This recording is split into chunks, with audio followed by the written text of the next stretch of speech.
Hi. I want to first welcome all of you. Thank you for taking the time for this presentation. I'm guessing you all must be very tired. This is the last stage, last panel, and I will try to keep this short and simple. I also want to thank Batuhan and his team for making this possible and hosting us here. I'm Emre. I'm from Orient Games Localization, and I will be talking about today what is localization and why you should probably be doing it for your games. To start with, I will go over the difference between translation, localization, and culturalization. After that, I will explore the concepts of localization breadth versus localization depth. Then I will quickly go over game revenues and game rankings, the Turkish market, and finally I will give you a quick overview about the Orient Games Localization Company and what do we do and who are we. So to start with, what is translation? Translation in its core is conveying meaning from one language to another, and it's usually a text medium. And localization is very similar to translation, but in this case, you also have to take into consideration the cultural and also the contextual clues when you are translating and doing the localization process. And culturalization is not in the text medium, and you also have to consider all the elements of your game, such as the setting, the history, the religion, politics, all those kind of different things. And today I will focus mainly on localization. There are two main concepts we are handling, and the first one is localization breadth. It is the number of languages you translate into. And localization depth is how much content you translate into each language. We usually prefer localization breadth over localization depth. For example, you can be a Turkish game developer and you might make a game in Turkish, and you can choose between translating or localizing your game into 8 languages, but covering only the basics, no voiceover, no subtitling, only the basic UI or the in-game text. Or you can invest all your money and all your budget into one language, so this can be English, and when you do that, it is not very beneficial for you, because when you choose translation, localization breadth over localization depth, you have the ability to reach new markets, you can earn more revenue, you can enter new markets, and you can make your games more popular and global. When you also translate into different languages, you have the ability to actually increase player loyalty. So players actually engage more with your content, and they are more willing or able to spend more time and money into your game. When we move forward, why you should localize your games? First of all, when you don't localize your games, there is less purchasing intent, and also most of the time players actually want to play the games in their own mother language. This is especially the case in Asian markets. It's really hard to have organic growth in Asian markets when you don't translate into their mother language, even if they are able to or willing to play the games in English. They prefer to play it in their own language. This might not be the case in Europe or other markets when the English is more available and people actually speak it. But when you translate into other languages, you have the ability to actually break or go over the language barrier. And another reason to localize your games is the concept of gaming as a service. We see this a lot nowadays. A lot of companies are going away from one-time only purchases, and they are going towards subscription-based services such as Xbox Game Pass. Also, Sony recently has announced their version of Game Pass.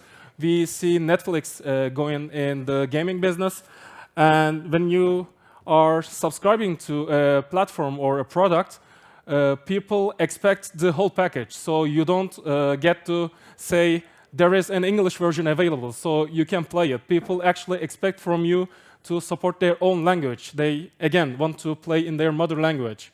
So when you localize your games into more languages, you have more revenue and more player investment.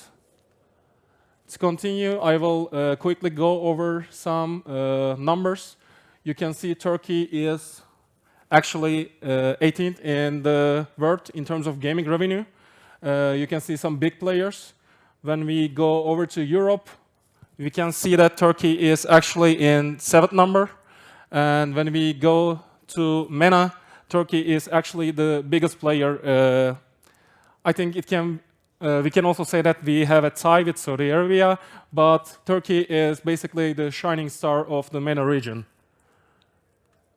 And you can also see some of the fastest growing markets, such as Turkey, Mexico, and Norway, Egypt. And some of the key numbers I have already gone over. You can see that Turkey is one of the fastest growing markets, and the adoption of mobile gaming is really high. People, because in the Turkish market, it's not very common. It wasn't really common up until very recently to play games or pay for games. So Turkish customers are used to play in free-to-play games, and most of the time free-to-play games include some kind of language support because they have to actually, how do you say, attract gamers to actually invest in their platform or product. So you can also see other numbers such as the gamers and paying gamers, which is actually, as you can see, is a huge number, a huge portion of the total population. And finally, I want to talk to you about a little bit of our company, Orient Games. We have been established in 2007 in Istanbul as a translation company. And 7 years ago, we decided to get into game localization, basically. And we provide services such as localization, LQA, testing, and voiceover. Localization is actually a huge part of the game experience. As I said multiple times, people want to just play the game in their own language. And most of the time, unfortunately, localization is only an afterthought. So people don't include the localization process, or they don't have enough budget. So they say, we will handle this when we are ready to ship, or when we find a publisher, or they look for publishers to actually help them with their localization needs. But sometimes it doesn't go their way, and the results can be actually disappointing, because you can easily kill a really great game with subpar localization. So localization, you should do it, and you should be probably doing it and implementing it in your development process really early on. We also provide localization, LQA and functional QA services, and we also do voiceover and dubbing. We have translated more than 100 games so far, and we have over 99% customer loyalty. And you can see here some of the languages we support. These are the biggest ones. The trend in game localization is like this. So you have tier 1 languages, such as major European languages, English, and other languages. And you have tier 2, and this goes up to 15 languages. When you translate into 15 languages, you basically reach out to 90-95% of all the revenue you can get. So after that, after 15 languages, doing more is actually becomes niche. You don't get the benefit or the revenue for the investment you're making, basically. And finally, you can see some of the games we have worked on. We have translated and localized PUBG, Final Fantasy 15, and we have recently started to work on some of the Microsoft titles, such as Halo, Forza, and we are involved in their localization process.